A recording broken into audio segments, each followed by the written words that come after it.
Olá, está no ar o programa Talk de Mãe, transmitido aqui ao vivo dos estúdios de vidro do Poa Streaming no Shopping Total. Todas as segundas-feiras, às 16h30, o nosso encontro é para falar sobre esse tema que é a maternidade, a paternidade, a parentalidade e todas as pautas que envolvem esse universo da infância, da adolescência, que é repleto de desafios, mas é muito incrível. E nós vamos falar hoje sobre uma pauta que antecede aí um pouco o retorno às aulas. Falamos na semana passada sobre o primeiro dia na escola, o retorno das férias, que geralmente vem seguido de um momento de escolha sobre atividades extracurriculares que os filhos farão naquele ano.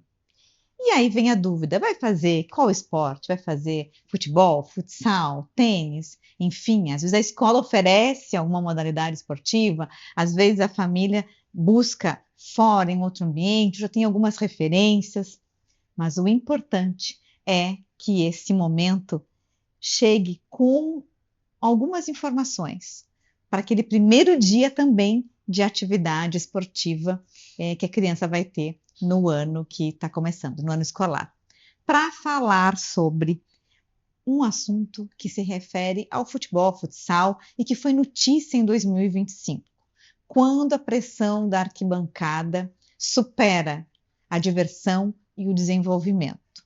Do que nós estamos falando? Estamos falando de uma medida tomada em setembro de 2025 pela Federação Paulista de Futebol, que impediu os pais, sim, impediu os pais de assistirem aos jogos de futebol dos seus filhos. Por quê? Pela movimentação na arquibancada, pela cobrança, pelos comentários, que impactavam não só o seu filho, mas também todos os outros colegas que faziam parte daquele momento e que estavam ali numa atividade esportiva justamente para aprender, para desenvolver, e não eram profissionais, eram crianças. Para falar sobre isso, está aqui comigo hoje o nosso querido professor Amaral Filho, que é psicomotricista, tem uma vivência aí intensa ao longo de muitos anos como gestor, como professor, e que trabalha diariamente com crianças e as suas famílias. Professor Amaral, muito obrigada pela participação novamente no Talk de Mãe, e é sempre bom esse bate-papo contigo, porque tem uma visão 360, é pai, é professor, já foi gestor, é gestor, então isso ajuda muito. Bom, Luciano, eu fico muito agradecido, muito honrado pelo teu convite e vou tentar contribuir nesse período que a gente tem aqui da melhor maneira com a experiência que realmente eu tenho de muitos anos, são mais de 40 anos trabalhando com a criança nas questões corporais em vários âmbitos, em vários contextos, seja como professor de escola, professor de educação física infantil, ou seja, na educação infantil, professor de iniciação esportiva de várias modalidades, gestor de escola de esportes e atualmente psicomotricista clínico, ou seja, são muitos anos com um amplo leque de atividades que não são totalmente diferentes entre si, elas carregam alguns pontos de contato e que realmente me favorece nessa trajetória aí. Então, espero poder contribuir com esse tema, que é um tema importantíssimo, e estou aí para ajudar. Perfeito. Para quem está nos acompanhando agora, quem vai nos assistir depois, entender esse contexto, eu vou pedir para o Eduardo, que está aqui na nossa coordenação técnica, para rodar um vídeo, exatamente a campanha que foi divulgada o ano passado pela Federação Paulista de Futebol. E aí dá uma noção do impacto do que nós vamos falar hoje, que é esse movimento dos pais nas arquibancadas ao assistir os filhos. Roda pra gente, Edu.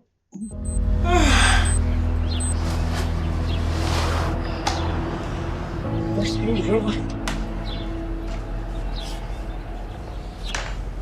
Mãe, cadê minha esteira? Eu vou fazer um gol pra você hoje. E aí, pai, como você acha que vai ser o jogo? Vai ser uns 3-0 pra vocês hoje, filhão. Tá, filho. Vamos lá?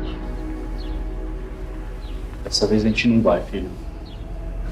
A gente tá de castigo. Ai, a gente vai ter que ficar fora do jogo hoje, filho.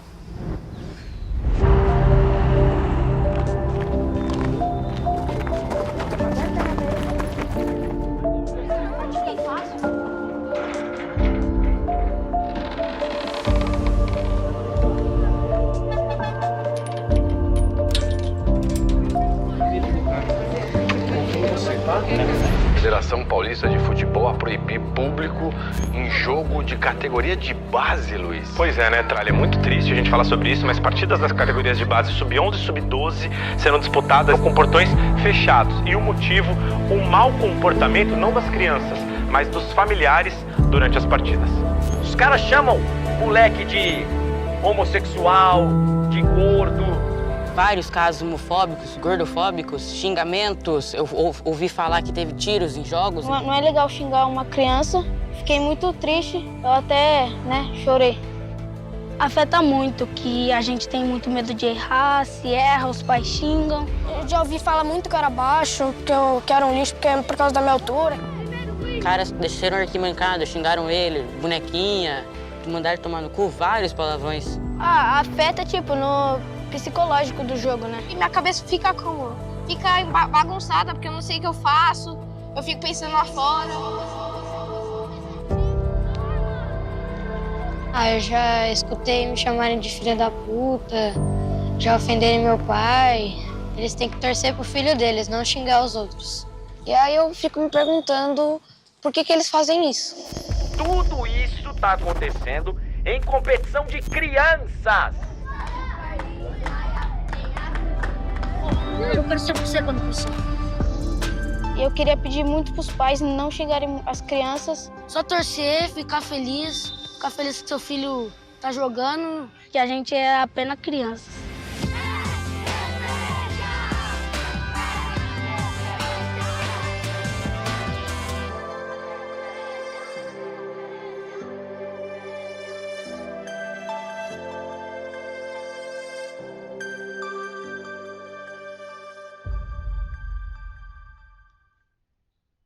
Precisamos conversar muito sobre isso. E por que eu trouxe essa pauta nesse período do ano? Porque as aulas, o retorno das férias, começo da vida escolar, acontece daqui a algumas semanas. E como eu disse no início, é um momento que muitas crianças escolhem qual atividade extracurricular vai fazer, e os pais também fazem as matrículas na escolinha de futebol, de futsal, acontece muito, né? Então, é importante que essa conversa chegue aos pais para que eles tenham uma atitude, um comportamento ali com as crianças. E sobre essa ação, né, da Federação Paulista de Futebol, ela não é de agora, foi do ano passado, mas ela traz alguns pontos muito importantes sobre a motivação. Então, aumento de 35% de episódios de violência, xingamentos e agressividade nas arquibancadas. E é uma ação educativa, porque teve até o apoio do Tribunal de Justiça Desportiva, que é importante, sempre atento a esses movimentos de conscientização dos responsáveis, né, dos cuidadores, e porque é um ambiente que precisa ser seguro, lúdico e promover o desenvolvimento dessas crianças. E aí eles falaram ali exatamente sobre o impacto no jogo, quer dizer, a criança fica desconcentrada, completamente, se desorganiza total. Sim, sem dúvida. Então, no mundo ideal, né, Luciane, não seria necessário uma ação como essa da Federação Paulista, porque as famílias, os pais, aí dentro desse exemplo específico do futebol, normalmente são os pais homens que levam a criança e que estimulam e que também proporcionam esse tipo de momento inadequado, né? No mundo ideal, os pais se dariam conta de que esse momento é um momento importantíssimo para o desenvolvimento do seu filho, né? Ele não vai ser um atleta pronto com 11 ou 12 anos. Então, que eles tivessem essa consciência de que é um processo, é uma caminhada, nem todos vão ser atletas de alto rendimento, e mesmo quem não vai ser, tem todo o direito de experimentar, de se divertir através dessa prática e aprender todos os valores que o esporte pode proporcionar quando ele é bem orientado. O esporte em si, ele não é um valor, depende de como ele vai ser conduzido. Quem é o adulto responsável? No caso da reportagem, a gente viu, e eu já presenciei na minha carreira de trabalho com crianças, vários episódios, várias situações muito desagradáveis que eu tive que fazer intervenções com os pais às vezes até me arriscando, né? Mas no fim deu tudo certo, as pessoas tiveram compreensão, mas essa é uma atitude recorrente dos pais, e é muito oportuno que a Federação Paulista tome esse tipo de medida, não como uma multa, digamos assim, mas para conscientizar, educar as famílias, de uma maneira geral, do que se trata o esporte e do que se trata o esporte para uma criança em desenvolvimento. E a gente estava conversando previamente que isso é algo que, como eu falei, a criança cujo pai, né, tem um comportamento assim, ela se desorganiza ali no jogo e fica muito difícil até continuar. Tem crianças que desistem. E a gente, às vezes, o professor, alguém acha que é porque ela não quer, mas tem todo um contexto ali em torno. Quando tu falasse de proporcionar um ambiente seguro, como é um esporte de contato, a gente está pegando o exemplo do futebol, mas vale para praticamente todos os outros, tem que haver segurança física para o praticante, né, para a criança, mas principalmente segurança emocional, né, por parte dos adultos responsáveis por aquele evento, no caso os professores, dirigentes, mas principalmente pelos pais, que são o primeiro exemplo que a criança tem. Então, que tipo de exemplo uma criança vai ter quando um pai, por exemplo, xinga um outro coleguinha que não é nem o seu filho, e às vezes acontece de xingar, de falar mal, de destratar o seu próprio filho durante a prática. Isso é uma coisa que é um absurdo, isso é contra todos. A gente vê com certa frequência. Então, quando eu era gestor de escola de esportes, eu era responsável por grupo de professores e de crianças e de famílias que iam lá buscando o meu serviço, eu deixava bem claro para eles desde o início. E até hoje eu digo ainda para as crianças que eu atendo, eu digo, olha, pessoal, é o seguinte, quem manda em vocês é o pai e a mãe. Mas quem manda aqui sou eu. Aqui eu sou a autoridade. E tem determinadas regras. E as regras são essas. Então as famílias puderam logo no primeiro contato, ter ideia de como é que eu levava aquele processo dentro daquilo que eu imaginava que era o melhor para o desenvolvimento daquela criança, que a gente não sabia se seria um atleta, se seria atleta de alto rendimento, se seguiria jogando futebol, se ia para outro esporte ou se não ia fazer nada. O que me interessava é aquele momento daquela criança e poder orientar a família de, olha, não espere coisas além daquilo que a criança pode oferecer.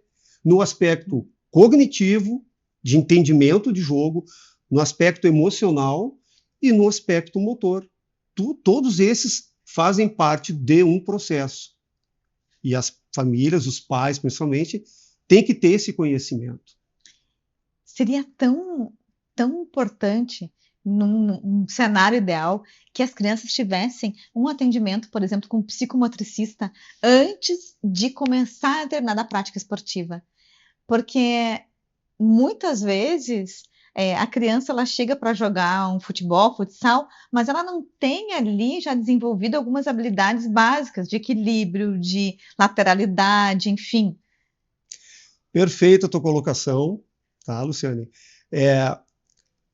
A infância contemporânea, ela é uma infância que ela se caracteriza, e eu vim falando isso várias vezes, inclusive aqui no teu programa eu vim várias vezes com tópicos diferentes, mas a minha mensagem basicamente é a mesma, de que a criança contemporânea ela está muito afastada do seu próprio corpo. Tá? Então ela tem muito poucos estímulos corporais por várias razões. Nós passamos ultimamente aí por uma pandemia que colocou em casa as crianças em pleno desenvolvimento, e nós tivemos no ano passado aqui em Porto Alegre, no Rio Grande do Sul, de uma maneira geral, uma enchente avassaladora, né? Então, além desses aspectos, nós ainda temos a interferência da tecnologia disponível para a criança, que é, no caso, as telas, o telefone celular ou tablet, que é um apelo praticamente imbatível. Então, se a gente não tem condições de oferecer um esporte para a criança com uma capacitação prévia, fica muito difícil dela aprender mais adiante. Eu sempre digo assim, ó, o professor de futebol, por melhor que ele seja, por mais bem intencionado e capaz, ele vai ensinar só futebol com os recursos do futebol. Entendeu? Então, existe um certo limite ali. E o professor de tênis vai fazer a mesma coisa com o tênis, ou seja, com as bolinhas, com a raquete, com a dimensão da quadra e um ou outro material. Já o psicomotricista, ele trabalha com todos os fundamentos, todas as habilidades psicomotoras, então ele tem condição de preparar o corpo da criança e o cérebro, porque não vamos esquecer que quem continua mandando no corpo da criança é o cérebro. Então, a gente pode qualificar essa relação cérebro e corpo de maneira que a criança, em primeiro lugar, goste de usar o próprio corpo. Não se sinta mal, não se sinta envergonhada. Tá? Em segundo lugar, que ela comece a evoluir a partir do ponto onde ela está. Qual é o ponto que ela está? Não conheço, não consigo, não quero. Quando a gente consegue virar essa chave, ou seja, criar condições para que a criança comece a conseguir, esse é o elemento motivador que vai fazer com que ela permaneça naquela atividade, ela vai ficar dentro daquilo que a gente chama de engajamento, ela vai engajar naquela proposta, naquela atividade, e isso tende a criar um círculo virtuoso, onde quanto mais a criança faz, mais ela melhora, quanto mais ela melhora, mais ela quer fazer, e isso vai levando um ascendente até que ela chegue no seu limite em todos os aspectos, que a gente muitas vezes não sabe qual é. E é um processo. É um processo. Não é do mês para o outro, não é algo que demora um pouco mais. Isso é construído, né? Eu sempre comparo a infância contemporânea com a infância de outras gerações, inclusive a minha, mas eu tento fazer isso de uma maneira muito clara para não ficar com aquela conversa de quem é mais velho, de no meu tempo que era... Mas assim, a riqueza de estímulos que eu e aquelas pessoas da minha idade, da minha geração, tivemos é infinitamente mais rico do que a infância de hoje, por várias razões, né? Então a gente estabelecia relação entre o cérebro e o corpo, de maneira que a gente conseguiu aprender várias modalidades esportivas, tocar instrumento musical, desenvolver a inteligência através dessa relação cérebro e corpo, que muitas vezes hoje é limitada ou praticamente inexistente, né? Então, é uma questão muito importante, e o fato da criança não conseguir alguma ação motora, digamos, num esporte difícil como é o futebol, e aqui eu abro um parêntese, porque tem gente que acha que todo brasileiro sabe jogar. O futebol é um esporte complexo, ele envolve várias questões, que dentro de um processo tem que ser trabalhadas, né? Então, quando a criança não consegue, a tendência é ela se afastar daquilo ali. Aquilo não gera prazer, ela quer, mãe, pai, não quero mais jogar futebol. Por quê? Porque eu quero que a bola vá ali, a bola vai lá, o meu colega reclama, o meu colega me escolhe por último, eles não querem que eu jogue, quando eu vou lá eu erro, então eu não quero mais. Então, esse é um aspecto importante de colocar a criança, por exemplo, em esportes coletivos, em um grupo onde ela realmente seja mais ou menos parelha, ela tenha condições de participar mais ou menos em igualdade. Isso seria o ideal. Às vezes não acontece, mas o professor tem que ter esse cuidado. Tu tocaste num ponto bem importante. Imagina, tu como professor, pega turmas provavelmente bem heterogêneas. Eu sei que a faixa etária tenta mais ou menos por turmas, né, ficar uma média. Mas aí numa turma com crianças, né, que estão em níveis diferentes, é um grande desafio também para o professor tentar engajar todas, não deixar que aquela que está começando ou que não tem um desenvolvimento mais rápido também se sinta motivada e queira continuar. É um desafio também. Não, e nesse aspecto eu entendo a posição do professor, porque eu também fui professor durante muitos anos e fui responsável por equipe de professores. Então, essa questão que tu colocaste anterior do psicomotricista, hoje em dia faz muito sentido de que a família, quando percebe uma dificuldade maior na criança, não coloque de cara, não coloque num primeiro momento numa escola esportiva, sem que a criança tenha condições de responder adequadamente para ela própria. Não é para o pai, não é para o professor, é para ela própria. Porque quando ela começa a internalizar, eu sou ruim, eu sou podre, que é um vocabulário que eles usam muito. Eu sou podre, eu sou ruim, eu não consigo. Isso aí vai fazendo parte da formação da autoimagem da criança. E quando isso se cristaliza, é muito difícil de quebrar. Tá? Então, faz muito sentido a família buscar ajuda de uma pessoa especializada, no caso, um psicomotricista, que vai verificar qual é a dificuldade que essa criança realmente tem, o que fazer para ajudá-la e destravar essas amarras que a criança tem, de forma que ela comece, que ela tenha condições de ir participar de uma escola esportiva formal. Ou seja, antes ela não ia aproveitar a aula de futebol, agora ela pode, dentro das condições dela. Porque essas ferramentas corporais que tu disseste que a criança realmente não vem desenvolvendo na infância, ela desenvolva e aí sim ela possa fazer parte de um grupo, de uma aula formal de futebol, porque ela vai conseguir corresponder.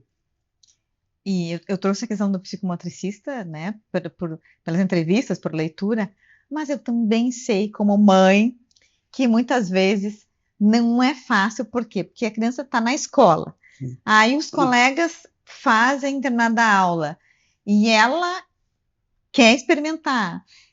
E muitas vezes é a própria escola que oferece.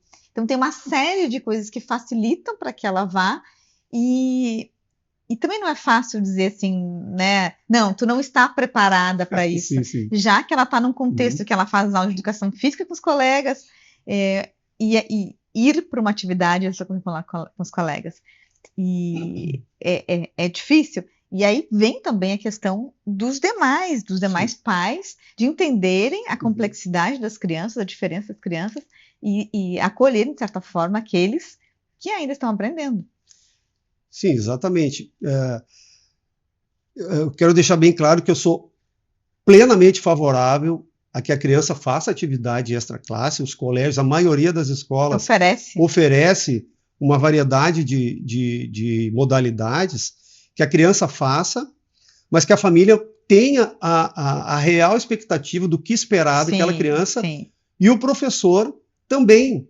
Né? O professor é um mediador, ele vai criar as condições, os estímulos, para que aquela criança se divirta, evolua, né, avance no seu processo de desenvolvimento psicomotor, para que mais adiante outros estímulos mais sofisticados possam ser agregados, né, onde ela vai melhorar a sua coordenação, o seu gesto esportivo, o seu gesto específico da modalidade, o seu entendimento de jogo, até, quem sabe, um dia fazer parte das equipes da escola, né?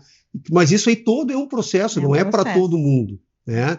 E o professor ter o cuidado também, um exemplo bem claro é a questão da escolha das equipes, quando é modalidades coletivas, né? De não fazer sempre os melhores escolhem, porque senão aqueles que são mais iniciantes, eles vão ser sempre os últimos, isso aí já marca. Então, que ou ele escolha e assuma essa escolha, ou ele crie outras formas desse processo acontecer, de maneira a não expor aquela criança que está mais no início da aprendizagem. Porque, às vezes, é só proporcionar adequadamente os estímulos que aquela criança que está mais no início possa evoluir e acompanhar os demais. Mas se a gente não faz uma intervenção correta no momento certo, da maneira correta, a abordagem adequada, a gente pode perder essa criança. Tu falaste ali no início que geralmente são os pais, né, que levam os meninos, mas a gente tem visto ultimamente um número de meninas entrando para futebol, futsal, e as mães ganhando essas arquibancadas. E também, muitas vezes, sem um manejo específico. Por quê? Porque daí a menina, ela é minoria naquele grupo de meninos. Então, também, já ouvi por algumas vezes, a questão, né, dos meninos não passarem a bola para as meninas. E aí gera também, além de gerar lá no campo, lá na quadra, entre eles, uma disputa, gera um embate, ou né, nem conflito, mas gera uma situação das mães na arquibancada também. Então, são mães, pais na arquibancada e as crianças tentando jogar. Sim. E pegando esse gancho, eu vou pedir para o Eduardo para a gente voltar um pouquinho naquela questão da Federação Paulista de Esporte, porque, claro, a notícia saiu, né, em sites, na imprensa, e repercutiu muito. E outros estados e outros profissionais começaram também a falar sobre as suas dificuldades. E esse do Rio de Janeiro foi um que, logo em seguida, um jornal postou lá, ó, sem esperança de melhora. Isso é um jornal do Rio de Janeiro, lá naquele período de 2025. O coordenador de um time de base do Rio de Janeiro, que pediu para não ser identificado, disse que o assunto é muito complicado. A gente acompanha os pais nas arquibancadas desde sempre. O consenso é de que a coisa só vem degringolando cada vez pior, né? Com as punições em São Paulo, a divulgação parece que deu força para a coisa piorar no Rio. Aí ele foi vendo no Rio, que tinham problemas também semelhantes. E aí lá tem uma aspas dele que é o seguinte: os pais pressionam, comportam-se mal, falam do treinador, xingam o juiz, provocam outras crianças. Não vejo solução em relação à conscientização. Na semana passada, pais se uniram para xingar um garoto em específico, falando que ele era ruim. Aí eu vi o treinador virando para os pais e falando assim: olha, boa, boa, fazendo joinha com a mão. Estão atrapalhando ele, estão tirando ele do jogo. Muitos acham que pelo jogo, pela vitória, vale tudo, como se a gente estivesse lidando com adultos no Maracanã. Se indignou o treinador. E é exatamente isso, né, que a gente estava falando. Uma outra questão mais diretamente relacionada assim, com a relação entre o pai e o seu próprio filho, né, que não é bem esse caso aí, mas também vale a gente comentar, é que muitas vezes eu passei por situações em que a criança, em vez de estar jogando, ela fazia alguma coisa e olhava para o pai. Ela estava se policiando, e quando ela errava, assim, parecia que o mundo ia cair na cabeça dela. Inclusive, em algumas situações, as crianças chorando no meio da quadra. Eu tive que parar, né, porque eu vi o que estava acontecendo, tive que chamar os pais muito preocupados que o nosso time, a equipe que eu levei para fazer um amistoso, e eu sempre tive muito consciente qual é o objetivo desse amistoso. A competição está a serviço da diversão. A diversão é o objetivo. Como a gente vai fazer isso? Competindo é uma das formas, né? Não é o final a competição, ganhar ou perder. Isso é uma consequência de um processo, inclusive da própria sorte, né? O fator sorte também está envolvido nessas questões. Então, eu tive que colocar o meu assistente para conduzir o jogo. Eu não estava preocupado com o placar, eu queria que os guris entendessem o jogo, participassem do ambiente competitivo, né, teoricamente controlado, já que eram 2 professores que estavam lá, que era eu pela nossa equipe e o professor adversário, né? Naquele dia, naquele caso, o time dele era superior ao meu, ok? Mas os pais não entenderam dessa forma. Então, as crianças, além de não estar se divertindo, estavam sofrendo dentro da quadra. Eu coloquei o meu ajudante para conduzir a equipe e chamei os 2 pais para fora da quadra e coloquei para eles: pessoal, só um pouquinho. O que está acontecendo aqui? Qual é o objetivo de vocês? Vocês acham que os filhos de vocês estão se divertindo? Está sendo um momento legal para eles aqui, independente do resultado. Eu sou o responsável por essa equipe, eu não estou preocupado com o resultado. Esse não foi meu objetivo principal aqui. Se a gente ganhar, ok, todo mundo vai ficar feliz. Se a gente não ganhar, nós vamos tentar entender por que não ganhamos. Vamos, né, num processo cognitivo, vamos tentar entender o jogo e tomar as providências para ver se a gente melhora. É assim que a gente deve proceder. E eu perguntei para eles: vocês acham que isso está sendo uma experiência edificante para os filhos de vocês? Aí parece que aí eles foram se dar conta. Eu tive que retirar os meninos da quadra também. E foi um constrangimento total quando os meninos se encontraram com seus pais. Os meninos chorando e os pais sem ter o que dizer para eles. Então, assim, eu passei por algumas dessas situações, eu trouxe essa como exemplo, mas teve outras situações também. Inclusive, como eu cheguei a dar aula de tênis durante um período e eu acompanhava crianças em alguns jogos. E a atitude dos pais, também no jogo de tênis, era semelhante a essa que a gente viu no filme da federação. Né? É uma coisa impressionante. Como é que o meu filho, a ideia que eu tive é assim, como é que o meu filho foi perder para o filho do outro? Parece que isso está me diminuindo. É uma insegurança total. Né? E quando o meu filho, que faz esporte, faz vários esportes, né? Quando o meu filho ele sai da quadra, de onde ele está jogando, eu pergunto para ele, pô, quando ele ganha, ok, vamos comemorar. Quando ele perde, pô, vamos ver o que aconteceu. Eu pergunto para ele que nem o Bernardinho, essa fala é do Bernardinho, quero deixar bem claro aqui. Meu filho, tu te apresentou para o jogo e fez o teu melhor? Sim, ok, estou satisfeito. Se foi vitória, se foi derrota, isso depende de várias coisas. É algo assim, eu te ouvindo, né? É uma questão emocional ali, envolvendo adultos que impacta nas crianças.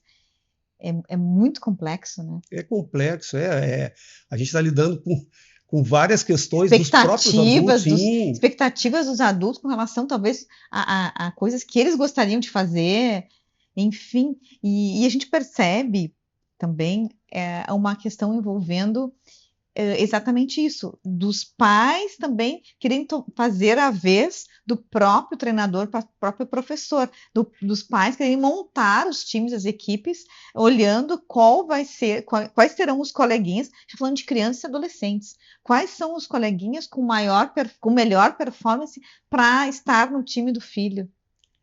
E se esquece o motivo gerador da criança estar ali. E para o professor também é muito fácil perder entrar nessa espiral aí, né? Aí assim, Luciana, eu divido essa questão em dois aspectos, tá? O aspecto aprendizagem esportiva e o aspecto treinamento esportivo, que são coisas completamente diferentes. Então, a criança, ela começa, assim, dentro do início do seu desenvolvimento motor, ela passa por diversas fases, né? E mais adiante lá, na pré-adolescência, que ela vai ter o refinamento dessas habilidades motoras. Muitas vezes os pais querem antecipar esse processo. Ou seja, a criança, ela só chuta de bico, ela só joga para frente, o pai quer que ela faça gol de falta. O pai quer que ela dê lançamento, que são coisas que estão dentro do imaginário dele.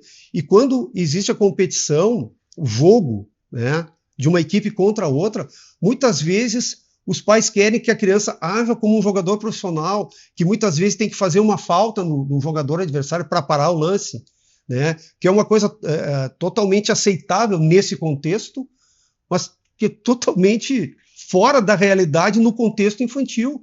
Chutar, machucar um colega, vai lá e machuca, o fulaninho está machucado, vai lá e pisa no pé dele machucado, então para tirar ele. Isso aqui eu já vi várias vezes. Meu Deus. Olha o nível de falta de quando de a bom competição senso. Extrapola todos os limites, né? Extrapola todos morais, os limites.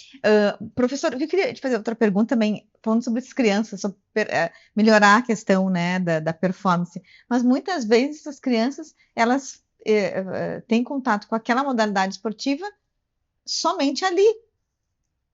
Exatamente. Então...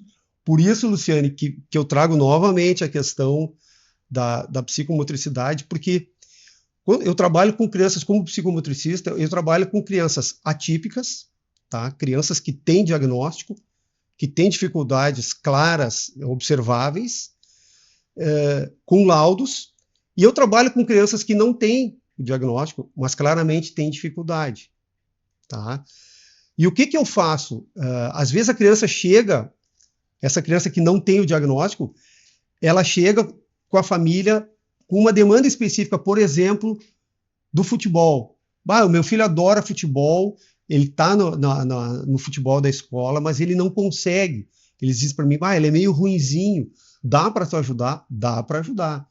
Tá? Até porque eu não tenho, como eu falei anteriormente, eu não tenho os limites que um professor de futebol tem. Eu trabalho com balão, com pular corda, com circuito psicomotor, com outras modalidades esportivas, coisa que se o pai coloca o filho numa escola de futebol, Ele não espera que o filho faça isso, ele quer que o filho chute a Jogue bola. futebol. Faça gol. Faça gol, chute a bola. Então, de certa forma, isso é um limitador. E quando eu trabalho como psicomotricista, eu crio N situações com um único objetivo: melhorar a relação cérebro e corpo através do aumento do repertório motor. O que é o repertório motor? É o que a criança consegue fazer com o seu corpo. Quando ela domina, dentro de determinada fase do desenvolvimento, quando ela tem um domínio sobre o seu corpo, ela vai começar a dominar os materiais que lhe são oferecidos. A bola é um material, a raquete é outro material, a bola de basquete é outro, né? Então, é a partir desse controle do seu próprio corpo que ela vai ter condições de performar, de aprender e mais tarde treinar e aperfeiçoar uma modalidade esportiva específica, né? E eu volto aqui a salientar, eu não sou contra que a criança participe, né? O atendimento individualizado na psicomotricidade, ele é um facilitador, né? Ele é um processo que vai destravar algumas travas que a criança está apresentando em determinadas situações.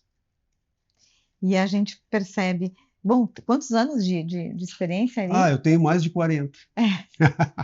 E estava falando sobre essa questão, né? Por exemplo, agora, né? A criança tem contato com modalidade esportiva só uma vez por semana. Aí a gente falando, né?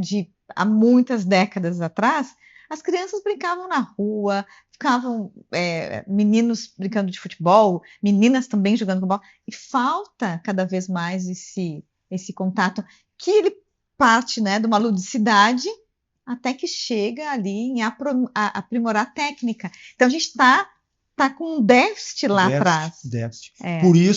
Por isso, Luciane, que eu volto a repetir que o meu mote, a minha mensagem é aproximar a criança do corpo, das práticas corporais. E eu não falo esporte, o esporte já é uma especialização. A criança tem que usar o seu próprio corpo e ter prazer naquilo. Essa é a função dos pais, proporcionar isso. Eu tenho plena consciência que eu fiz isso com os meus filhos, tá? Ainda faço, dentro daquilo que me é permitido. Graças a Deus eu consigo fazer bastante coisa ainda. Ainda posso jogar com meu filho, que tem 15 anos, algumas coisas. Então, assim, a função da família é essa, né? Criar as condições para que a criança tenha prazer na prática corporal, que mais adiante vai desembocar em uma ou mais modalidades esportivas. E falando em infância, quando eu era criança, a gente passava 6 horas por dia na rua, brincando com o corpo, porque não tinha outra coisa para brincar. Não tinha outra alternativa, que a gente está falando de telas, não tinha. Então a gente tinha que usar a imaginação, a gente tinha que criar regras, a gente tinha que se entender com os outros amigos. Às vezes a gente se machucava, às vezes a gente perdia e se frustrava, às vezes a gente ficava feliz porque vencia uma determinada situação. Então, situações que a vida vinha nos trazendo, e a gente ia lidando com elas em vários aspectos, né? Cognitivo, emocional e motor, né? E a gente vê que isso há muito tempo já não existe mais. Que nem tu falasse, a criança tem contato naquele período específico com aquela modalidade. Tem criança que reage bem aos estímulos que o professor está dando, ok? Tem criança que não, e às vezes os pais não sabem o que fazer. E pensando, né, nesse contexto, que a grade curricular das escolas, sejam públicas ou privadas, eu acho que dá conta ali de que educação física 2 vezes na semana, eu acho que é isso, né? Quanto tempo, mais ou menos? 30 minutos? 40? 40, mas aí tem o deslocamento da criança da sua sala de aula até o local da aula. Aí o professor faz a chamada. Quando tu vê, aí passou o tempo, passaram-se 15 minutos dos 45 né? E aqui, assim, sendo bem claro, eu trabalhei em escola privada em Porto Alegre, 2 escolas das mais conceituadas em Porto Alegre, e eu faço uma crítica às escolas, de uma maneira em geral, uma crítica construtiva, né? De que elas olhem mais a importância da prática corporal para o desenvolvimento integral da criança, não apenas o desenvolvimento eminentemente motor, Sim. mas utilizar o corpo como ferramenta de aprendizagens, né? De várias aprendizagens. Às vezes a ideia que eu tenho é de que vamos fazer aula de educação física para que a criança gaste energia, ou seja, é só o aspecto biológico do gasto energético. Sim. Né? O prazer, o conhecimento, a tolerância à frustração, o empenho, várias situações importantes para o crescimento da criança não estão sendo consideradas. Porque se fosse, a gente teria pelo menos 3 períodos de educação física semanais. Pois é. Tu falaste uma coisa sobre tolerância à frustração. E que também tem uma relação ali com o esporte, né? Que muitas crianças acabam ficando tão frustradas nos primeiros momentos que não conseguem fazer alguma coisa no esporte, que desistem. E essa tolerância à frustração, não te parece que parece que a cada ano as crianças estão menos tolerantes à frustração? Eu acho, e eu acho assim, ó, eu acho que, em parte, por essas características da infância contemporânea, que a criança realmente chega para ter uma aula formal com algumas dificuldades importantes, que aquele professor, por melhor intencionado, por mais capacitado, não vai conseguir solucionar. Esse é um ponto. Em pouco tempo também. Em pouco tempo. Esse é um ponto. Tá? O outro ponto é que a tecnologia está acessível a elas em todas as situações. Tá? Então, no joguinho do celular, se ela perde, ela não tem tempo de se frustrar, porque ela retorna e começa de novo. Então, esse sentimento, que é um sentimento de construção da personalidade da criança, do ser humano, ele praticamente não acontece. Né? E o esporte também tem essa característica, porque a derrota ela está ali ao lado da vitória. Exatamente. Né? Tem esportes que ainda tem o empate como possibilidade. Tem esporte que ou a gente ganha ou a gente perde. Né? E a criança, quando ela ela se afasta muito rapidamente e tem o celular, a tecnologia à sua disposição, ela não chega a trabalhar essa frustração, que é importantíssimo que seja conduzida também no desenvolvimento da criança. E até na prática, né, no desenvolvimento ali, motor, na prática esportiva, não conseguiu na primeira vez, vai de novo, né, vai tentando. E eu sempre falo para minha filha, não desiste, insiste. E percebo que está muito, muito forte assim nas crianças, principalmente na questão exatamente do que se relaciona com o corpo. Tentou fazer a primeira vez, não deu certo, frustrou, já não quer ir mais, não quer ir de novo. Aí tu vai lá, insiste, né? Não faz, tenta de novo. Aí tentou a segunda vez, não conseguiu. Bom, aí o mundo acabou, né? Então é um movimento todo de continuar com essa criança para que ela entenda que faz parte, que é um processo. Sim. É por isso, Luciane, que, claro, o conhecimento, né, é importantíssimo, todos nós temos que nos capacitar cada vez mais através do conhecimento. Mas a abordagem, a maneira como o adulto se dirige para a criança, né, isso aí pode abrir a porta para que o conhecimento que ele tem faça o diferencial. Né? Então, eu sempre digo para as pessoas que se interessam pelo meu trabalho, que observam, famílias mesmo, digo, olha, não é só aplicar protocolo, não é só dar exercício, isso aí tem na internet, todos os do planeta todo estão na internet. Então não é só aplicar, a gente tem que entender aquela criança, e muitas vezes aí dentro da questão da modalidade esportiva, eu também isento um pouco os professores, porque muitas vezes eles não têm esse tempo, principalmente o professor da atividade extra-classe, não o da educação física, mas o da atividade extra, ele não tem o tempo de entender aquela criança na sua especificidade para criar condições, muitas vezes, um pouquinho fora do que foi planejado, para poder alavancar aquela criança, e ela se motive e vá. Né? Esse é um ponto. E o outro ponto é que existe hoje em dia, justamente até, eu acho que por causa da tecnologia, a criança muitas vezes ela não tem tanta dificuldade, mas ela criou uma expectativa que ela ia conseguir, e ela tentou e não conseguiu, ela já não quer mais. Aí cria-se uma situação que eu brinco que cai o disjuntor.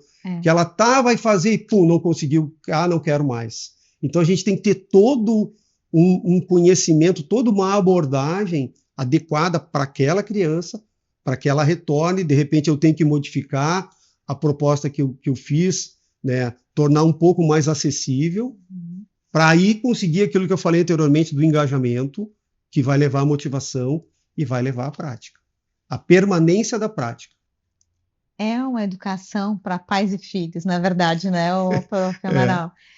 A gente falou, né, aqui sobre essa questão do comportamento dos pais, mas a gente precisa falar sobre a informação. É importante buscar especialistas, buscar informação para ajudar essa criança, porque no fim das contas, os pais também precisam desse letramento, né, para conseguir seguir adiante. O que a gente não pode mais é seguir, né, num cenário onde os adultos se descontrolam em situações, se tornam ali um ambiente que ele é lúdico, desenvolvimento, um ambiente estritamente competitivo, hostil.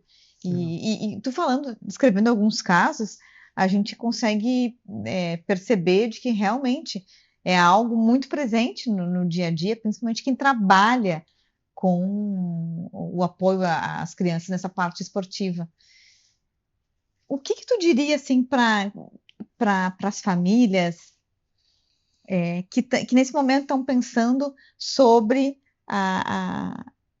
qual atividade esportiva que o filho pode fazer no início do ano? Já falamos, né, que é importante esse primeiro contato dele com o próprio corpo, antes de entrar na modalidade esportiva, mas quando a criança, né, quer uma modalidade, o pai diz, não, essa daí tu não é bom, nem vai, não adianta. E eu já ouvi, sim. Eu já ouvi. Mas eu quero outra coisa. Não, esse daí tu não é bom, vamos pensar em outra. Não, eu digo assim, sendo bem prático agora, eu acho que a gente já está perto do encerramento, né, Luciane? Sendo bem prático, assim, ó, à medida que a criança vai avançando no seu desenvolvimento, vai crescendo, né, algumas modalidades são oferecidas não extracurricular no colégio, tá?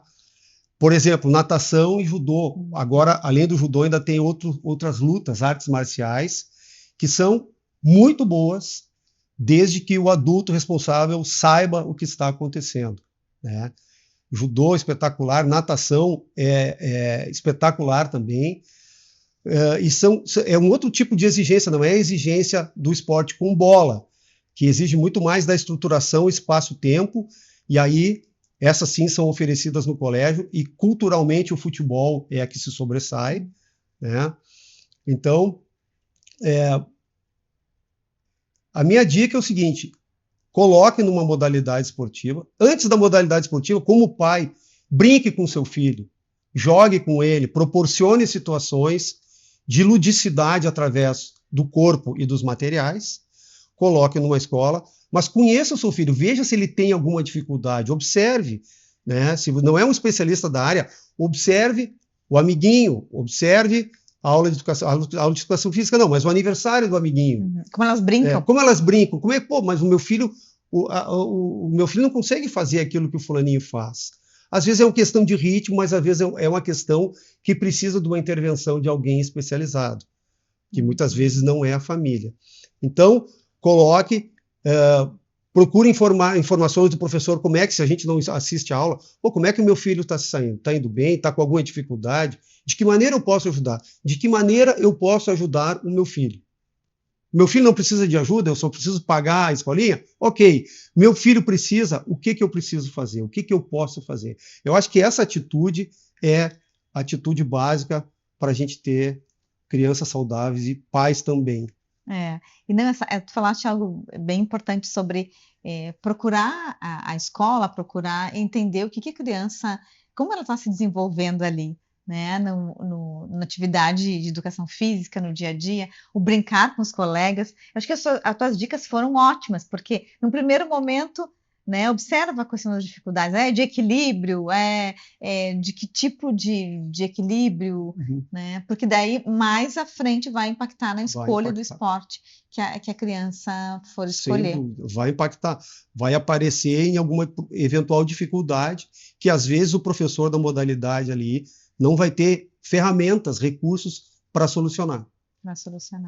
E aí, se a criança estiver neste ambiente, precisa de pais, né, do pai da própria criança, mas dos demais pais equilibrados para não ir lá e dizer o fulaninho não joga, o fulaninho não corre, né, independente da modalidade esportiva. Mas a gente trouxe esse bate-papo aqui sobre esse assunto porque futebol é um esporte que, falando, né, é um esporte mais popular no Brasil. As crianças meninos querem fazer, querem desde cedo jogar. As meninas estão cada vez mais chegando para o esporte, querendo participar. E ali tem uma questão, até um dia procurei o Prof. Amaral, porque eu tinha dúvida, né, se criança na faixa etária de 5, 6 anos, se os meninos não passam para as meninas a bola, porque as meninas não estão toda aquela performance. E ele falou assim, não, os meninos nessa faixa etária, né, tu me disseste, eles não passam para ninguém. Eles não passam para ninguém a bola. E aí, olhando pela questão do neurodesenvolvimento, as relações todas, é o momento que eles agem dessa forma mesmo. Então, antes de qualquer julgamento com o seu filho, com o do colega, com o outro, né? Procura informação, procura uma ajuda especializada, e eu acho que isso faz a diferença na vida das crianças e das famílias. Daqui a pouco a gente já está aí com as aulas retomando, e as crianças estão chegando a 1000, cheias de energia, e aquelas primeiras semanas de aula ali, tem gente que vai fazer fora da escola, vai fazer na escola alguma atividade extracurricular. Então, é importante que elas tenham todo esse apoio para continuar se desenvolvendo e não se sentirem discriminadas, excluídas, enfim. Luciane, muito bom. Sempre é bom vir aqui.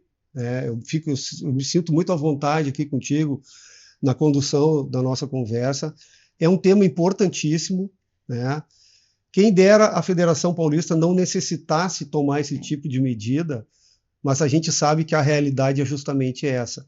Então, as pessoas que nos assistirem aqui, né, reflitam a esse respeito. Nós falamos sobre vários assuntos aqui, todos eles relacionados a esse tema, de uma maneira ou de outra, e evitem cobranças excessivas na questão emocional, na questão da performance, né? Para crianças em desenvolvimento, porque a tendência é de que isso não vai dar um bom lugar. Não é positivo para ninguém. O Talk de Mãe de hoje chega ao final. Nós voltamos na próxima segunda-feira com mais um assunto sobre maternidade, sobre paternidade, parentalidade, enfim, tudo que nós conversamos aqui sobre crianças e adolescentes. Uma ótima semana para vocês e até lá. Tchau, tchau.